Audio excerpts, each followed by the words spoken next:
Welcome to r/Tales from Tech Support, where we get to have a little chuckle at the technologically disadvantaged. Like me. I'm Uncle Reddit, and have I got a story for you. Welcome back to the channel, and if this is your first time and you happen to enjoy fat old guys with beards reading stories, then you're in the right place. Oh yeah, you guys might get a chuckle out of this. I just read this entire first story and never pressed record. So hopefully I won't flub it up this time because I should be well versed. Somewhere in here there's a "I'm not locked in here with you" joke.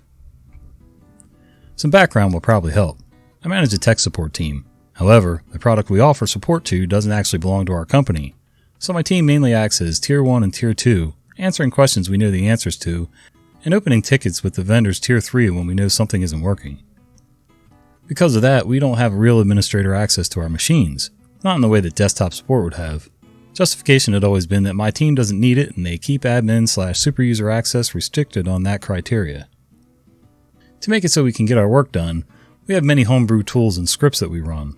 There's a formal company policy for user solutions. We follow it to the T, but our software is our own. MIS does not support it because MIS didn't build it. We do a lot with databases, as an entire department, not just my team. For one reason or another, you're going in to access database multiple times a day. Several years ago, we noticed a bunch of challenges with that approach. Namely that, let's say, less technically inclined employees had a history of causing havoc when unleashed into the database. They treat it like a spreadsheet, accidentally delete data, move stuff around. It was a whole mess. Couple that with some of these users needed somewhat sophisticated queries built, and trying to teach them SQL was an exercise in futility. So what was decided is we wouldn't provide most employees with access itself. Instead, we can use ActiveX controls to connect to an access file, and provided you had the right DLLs installed, you could query the database with a web front end.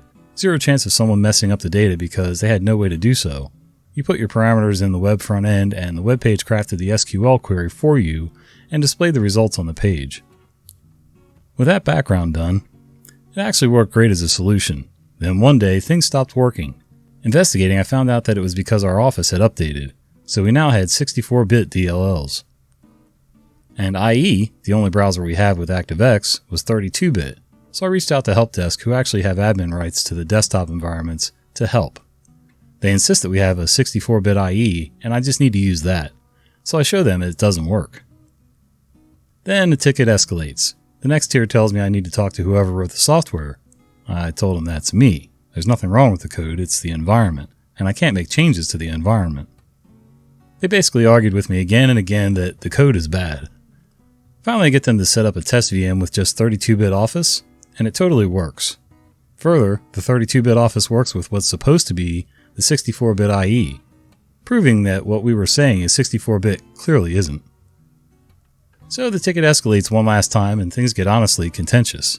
The support people don't feel like they should have to help me. That, again, something clearly is wrong with the script. In response, I make the most minimal implementation possible. Just enough code to connect to a database and output the user agent to the console. Not a reliable way of telling if it's 32-bit or not, but better than nothing. Excluding the JS library that was doing all the heavy lifting, I had like 4 lines of code in the sample script. The next call we get on there is about 7 desktop support people. I show them this new script, show them it doesn't work with 64-bit Office. I ask them to test it on a VM with 32-bit Office, and as the arguments start up, I tell them, for the last time, it's not the code, it's the environment. Some loudmouth guy who I don't recognize for any previous meeting starts to browbeat me about how I'm wasting everyone's time. LM, this is ridiculous. Who owns this code? Me, these 4 lines of JavaScript here? I just wrote them to show that the problem is our 64-bit IE is not 64-bit. LM, that's not JavaScript, it's XML. You don't know what you're talking about. Me, it absolutely is JavaScript. There's one ActiveX control being called. It doesn't do much, but it is JavaScript. LM, it's XML. What MIS owns this? This is a waste of my time. Me, no MIS owns these 4 lines. No MIS owns our code because we build in department. If you don't want to be here, I don't need this fixed. All you have to do is give me something in writing explaining we don't support 64-bit IE and I can take it to my manager and we can write up a demand letter. LM, we do have 64-bit IE. Me, we don't because it can't work with the 64-bit DLLs, only the 32-bit. Watch, set up a VM with 32-bit Office and it'll work.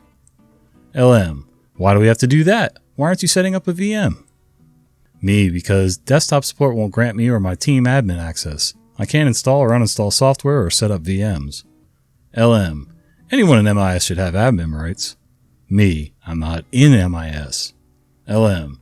So why are you writing software? Me.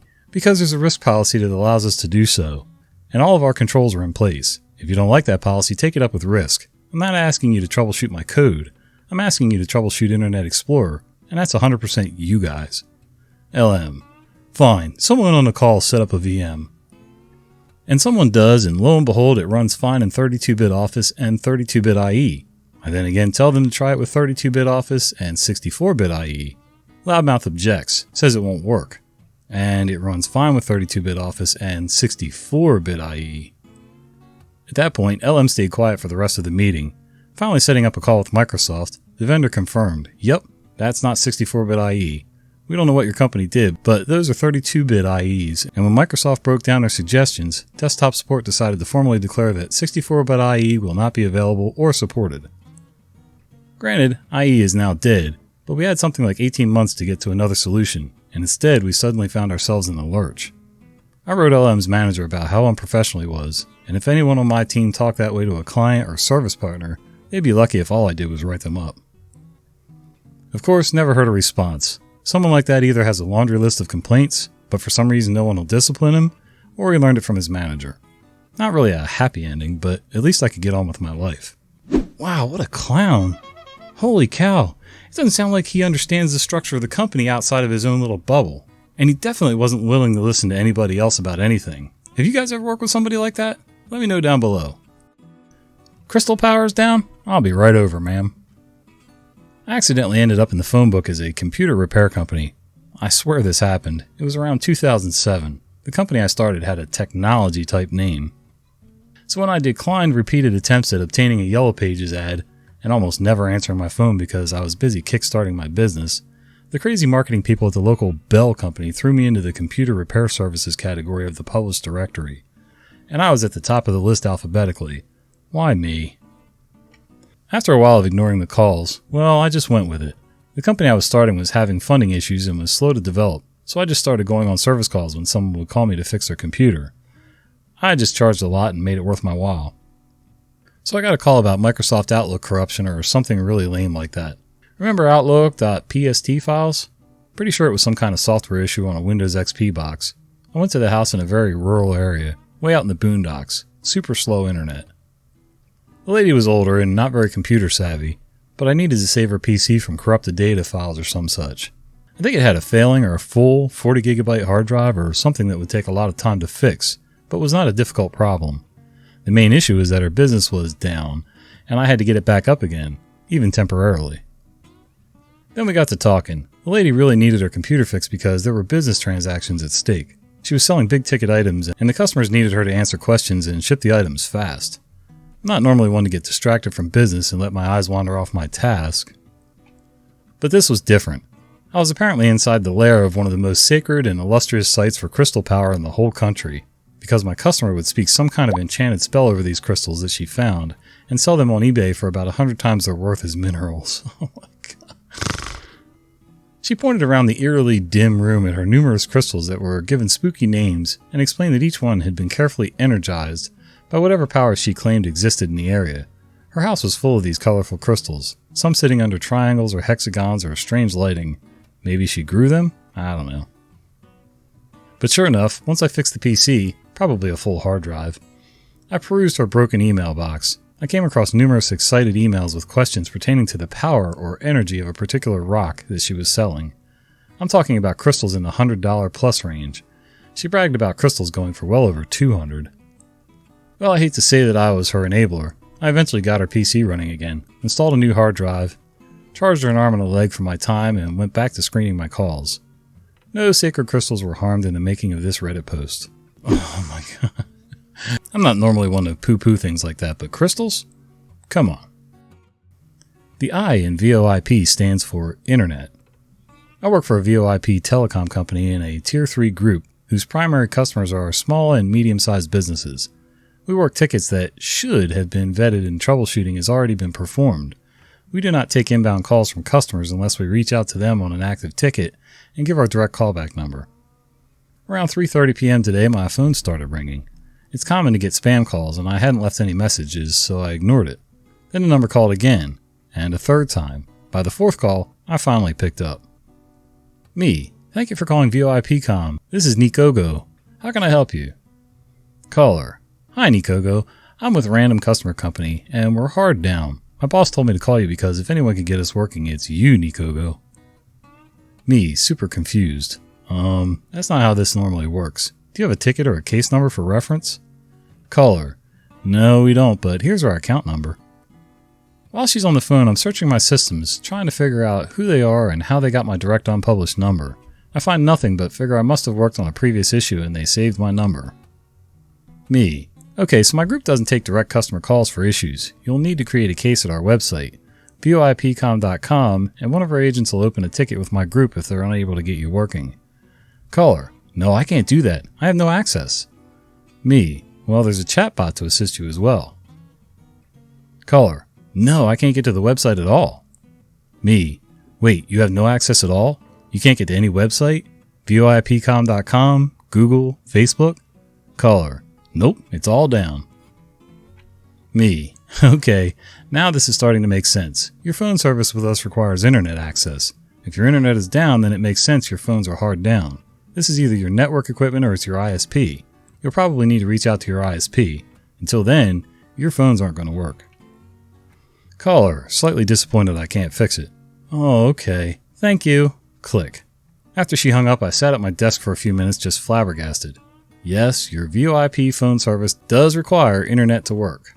I thought people knew what that acronym stood for. I mean, when you sign up for it, they basically tell you, even when you're signing up online, they say, voice over internet protocol, internet phone calls, blah, blah, blah. It keeps referencing internet. I don't care what little company or big company you go with. Crazy. Where's the router?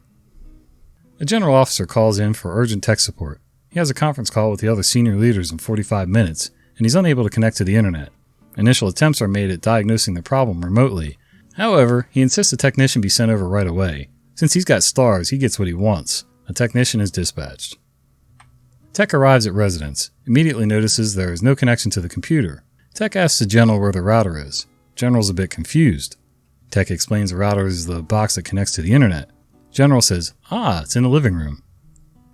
Tech and General go into the living room. The router's not where it's supposed to be. Tech asks General where is the router. The General's unsure, says maybe his wife knows. He has to call the wife as she's not present. General's calling the wife. Wife answers. Honey, did you move the box the internet comes in? The wife responds. The General thanks his wife for the information, opens up a drawer and pulls out the router. The wife unplugged the router because the blinking light was disturbing her TV watching experience earlier in the day. The tech plugged in the router and the General had internet connection and was able to join his call on time. The tech, thinking ahead, taped over the lights and told the General he covered the lights with tape, but if he ever has an issue, remember to take off the tape so they can help diagnose the problem. How bright were the lights on that modem? That just makes no sense to me. The only time I would ever have a problem like that is if somebody was standing behind me with a flashlight shining at the screen or sunlight coming in the window or something like that, but modem lights? Router lights? Heck, even these flashing lights on my PC don't bother me that bad. Well, if you like these stories, guys, and you want to hear more, click on this next video. I think you'll like it. See ya!